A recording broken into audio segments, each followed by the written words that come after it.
professionals event in Washington, D.C. again. We will not do it in such a small of a location because the turnout was incredible. I want to thank Kate, who I have to blame her for almost making me change my mind about wanting to get involved in Washington politics because of the portrayal of House of Cards, but I'm sure that Kevin Spacey is not running for office. So look, I am thrilled to be here because of this room, because so many people in this room are part of the new generation in this country that is transforming the way we think about our life and things around us. If you look at what's happening with millennials, it is extraordinary, from issues of marriage equality to rethinking the stupid ways we do the war on drugs. It's this generation that I think will challenge the status quo and reinvent politics in some creative ways. And I want to be very specific because I've been very blessed to have tools at my behest that my parents' generation, this extraordinary generation of activists, these people that were engaged in fighting some of the most important battles that made a way for my generation. They didn't have the tools that we have to create transformative change. But the idea is 100% the same. My father used to look at me and say, him and my grandfather and my family used to make the worst jokes over and over again about my upcoming. You know, they'd be there at a graduation and they'd look at me, and for those of you who don't know, I got into Stanford University because of a 4.0, 1,600, 4.0 yards per carry, 1,600 receiving yards. I was a football player, and so, you know, I would graduate, and my grandfather would look at the program and say, son, I see you're not magna cum laude or summa cum laude, you're just thank you laude, I got out of here. So, you know, it was this kind of, you know, my father would walk up to me after I kept putting off the real world for another degree and then another degree, and then by the time I was on my 4th degree, my father came up to me and said, son, listen, you got more degrees in the month of July, but you ain't hot, get a job. But they would say these incredible things to me that should fuel us in this generation. My father would look at me and say, son, you are part of a conspiracy of love. You're the physical manifestation of a conspiracy of love. It's what I talked about last year in some of my commencement addresses, to make this point that we all got here because of folks whose names we will not read in history books. It was amazing groups of ordinary Americans who did extraordinary things. That took my dad when he was born to a single mom who couldn't take care of him. It was a conspiracy of love in that town that wouldn't let him fall through the cracks. He put food on the table, put a roof over his head, and made sure he got on track. He couldn't afford school, so they intervened. They put dollar bills in envelopes to let my father get to college and actually be able to study. I had this incredible privilege, and again, it's my mom and my dad who teased me so much, but I got invited to be the commencement speaker last year, or 2 years ago, at my mom's university, Fisk University, on her 50th reunion. An incredible privilege. You all say woo woo, don't say woo, because I went down there feeling woo. I was like, I am, people would say, who are you? I'd say, I'm the commencement speaker. And who are you? And I'm feeling all special, but this is, you all know this, some people in this room know this. I don't know what it is, the power of some mothers. That you can go on to do whatever you think, but they still have the ability. You could be 40 years old and they still have the ability to make you feel like you're 12. Yeah, I'm sitting there at this table, and my mom comes over to me as I'm sitting there. People are coming up to me, Mr. Commencement Speaker, Mr. Commencement Speaker. My mom just starts pulling me by the arm. Come here, boy, come here. And I stand up and go, what's wrong? She's pulling me. I'm like, Mom, let go. I'm the mayor. Don't treat me like that. I'm the mayor. And she brings me to these tables, though. And I meet these people who were my mom's age, and she says, this was the person that led our student voter registration drive at a time that it was dangerous to do so. You all remember Goodwin and Cheney and Schwerner, Mississippi burning. They took risks. She go, another table, she's like, this is the person who led our student boycott, was threatened to be expelled because of her activism of just trying to fight for integration. It was almost like she was saying to me, boy, pay attention. This person marched for you, fought for you, stood for you. When my parents moved to Washington, D.C., this is the city of my birth. It's where my parents met. Give it up for D.C. But this city wasn't, many companies in the city weren't hiring black people. And it was blacks and whites who came together in a conspiracy of love. They got my dad his first job. My mom, one of her first, in fact, two of them became two of the first blacks hired by IBM. And then when my parents moved to New Jersey, there was places that wouldn't show black families homes.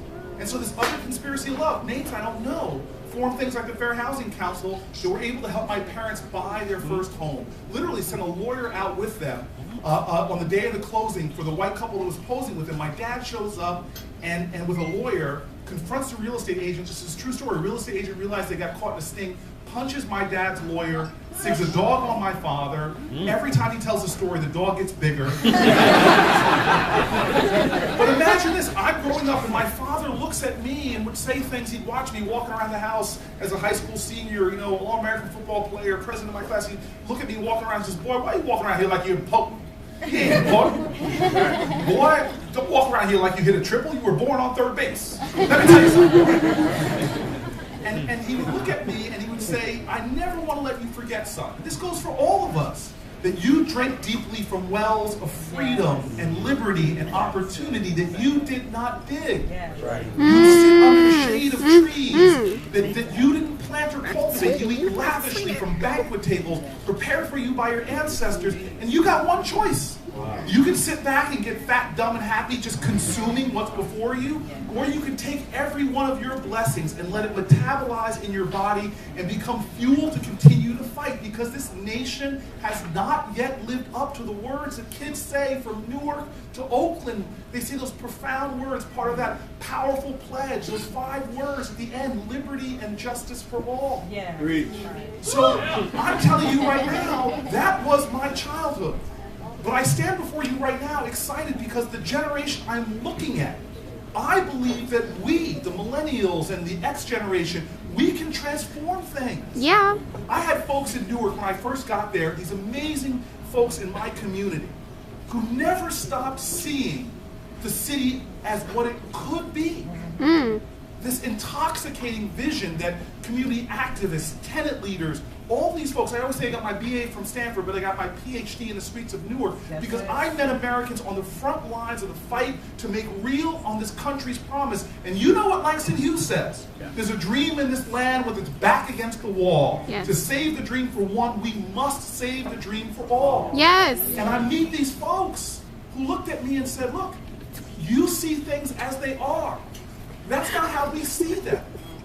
The very call to our country, the song we sing every single time there's an event, ask that question. Oh, say, can you see? Can you see a nation where every child is born, has abundant opportunities to cultivate their genius? Can you see a nation where we have expanding economic opportunity for everyone, not just some? Can you see a nation where everyone who's born within it, everyone, whether you're black or white, Christian or Muslim, whether you are gay or straight, you have equal rights and equal protections under the law. Can you see that? And if the answer is yes, then you're a part of something. But now I tell you, we have more responsibility than our parents did. We have more responsibility than our grandparents did because we have more privilege than they did. Yes. Yes. Some of you all know me because I've been reading your tweets all day. I don't read this. I do my own tweet. And let me tell you something. This, I know some of y'all looking, is he really carrying a black shirt? All you cynical, tired people. Somebody's already tweeted it out. It's one of the 6% that's got a BlackBerry stick. So I just lost some votes, somebody said. Thank God you don't live in Jersey. So my point is this. Think about this. I'll give you this great moment of my life. It was the first time I tested. You see, the problem we have in America is we don't realize how we have a Declaration of Independence. But the truth of America, that's the truth of America too, but the experiential truth of America signifies a declaration of interdependence. Yes. You all know it. The old parable, the old proverb that says, if you want to go fast, you go alone. If you want to go far, you go together.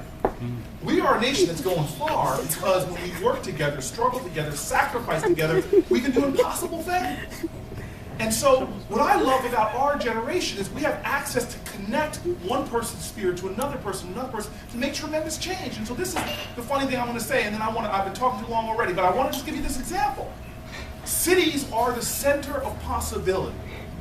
They're 80% of Americans live in cities or in their suburbs.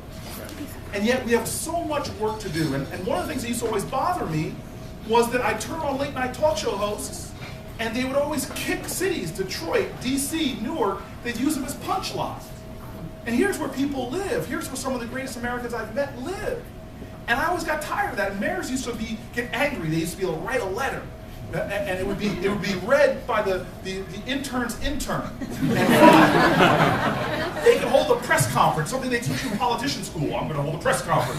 But you can hold a press conference, channel 743 shows up.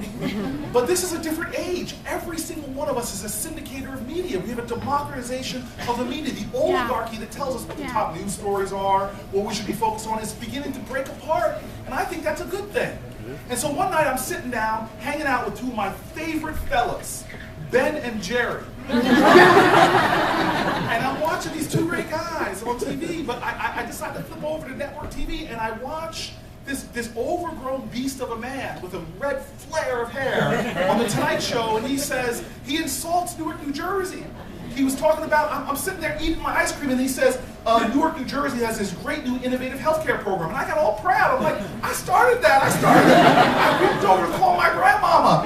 Watch the Tonight Show. Conan O'Brien's talking about me.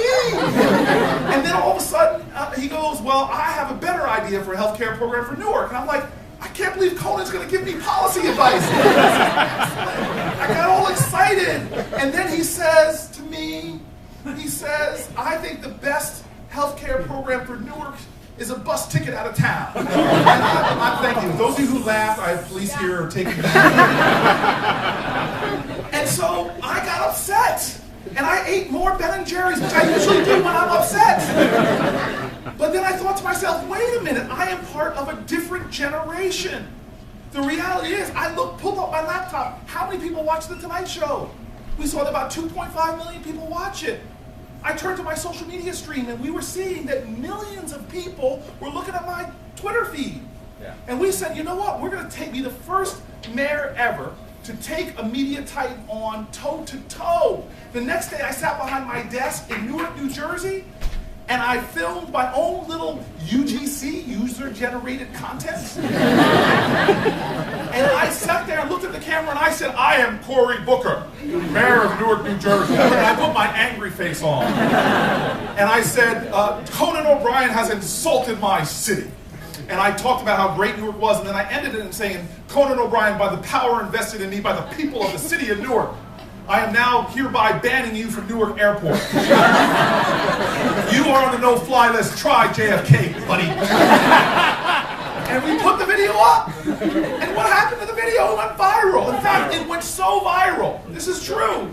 We had hate letters coming to us from civil libertarians saying it was violating Conan O'Brien's civil rights. And I'm telling you the truth.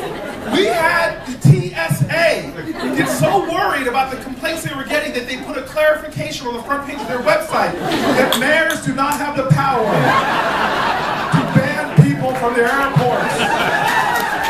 At that point, Bloomberg said, I'll show you. And so Conan has to respond. And so to his 2.5 million viewers, he puts my video up there. Yep. And before you know it, Conan and I are having a Cory-Conan kerfuffle. And it's escalating. I do another video banning him with the power invested in me by Bon Jovi and Bruce. I ban him from the state of New Jersey. And then Conan bans me from first Burbank Airport, which I have to tell you guys, that's no big deal. My ass is much better. But then he bans me from the state of California. It gets so bad it becomes one of the #1 stories downloaded from the internet, from CNN's website and others. It became so bad that the most powerful woman, one of the Secretary of State for one of the most powerful nations on the globe, a woman named Hillary Clinton. 2016?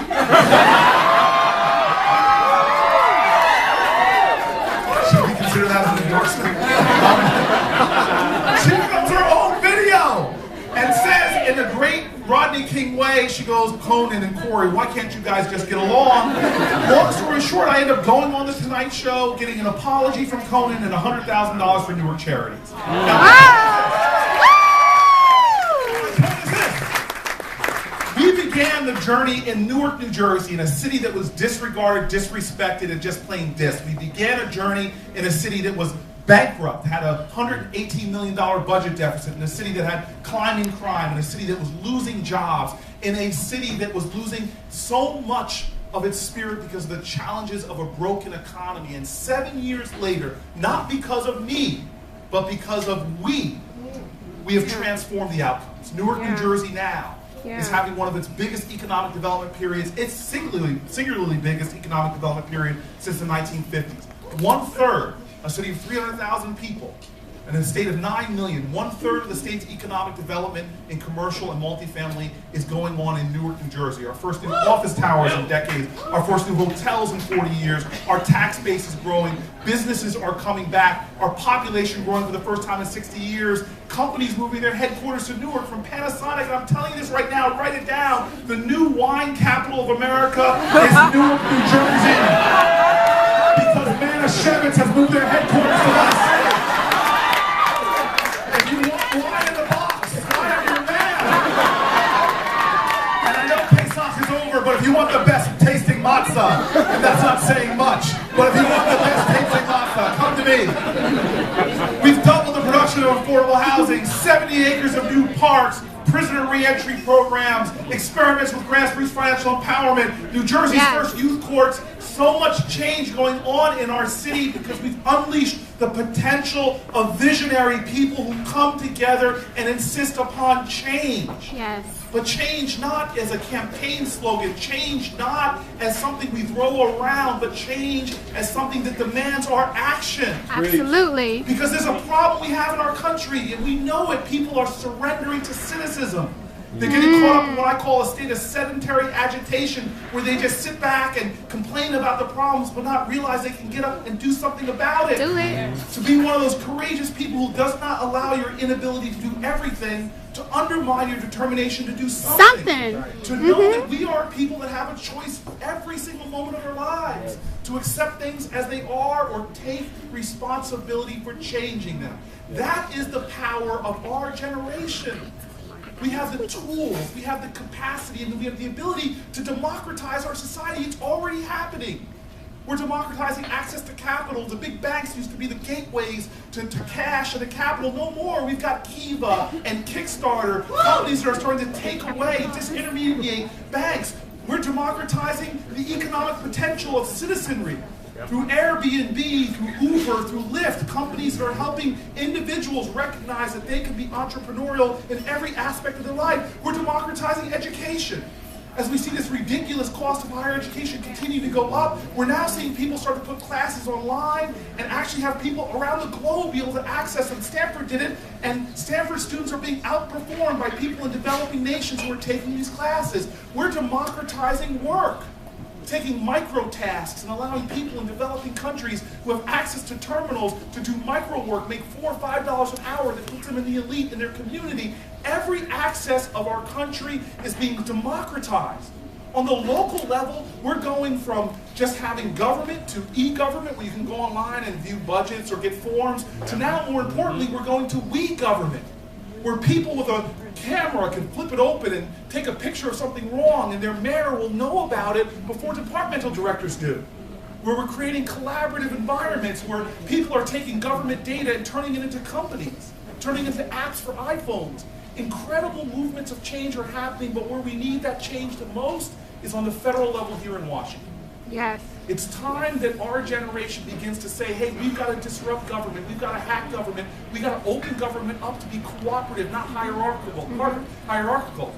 We've got to find ways to begin to make common sense prevail, not partisanship, but pragmatic thinking that solves problems.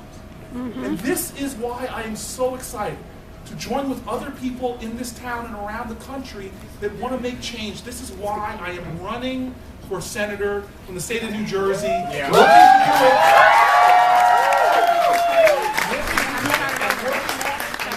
Because I believe we can do it together. And so I want to conclude tonight by just going back to where I started. I started on a street where I tell you I answered the call from a great American prophet. You all have heard of him. His name is Chris Rock. And that prophet called to me and said, hey, they said, Chris Rock said, why is it the most violent street in every city is named for the man that stood for nonviolence? And it's on this street, like I told you before,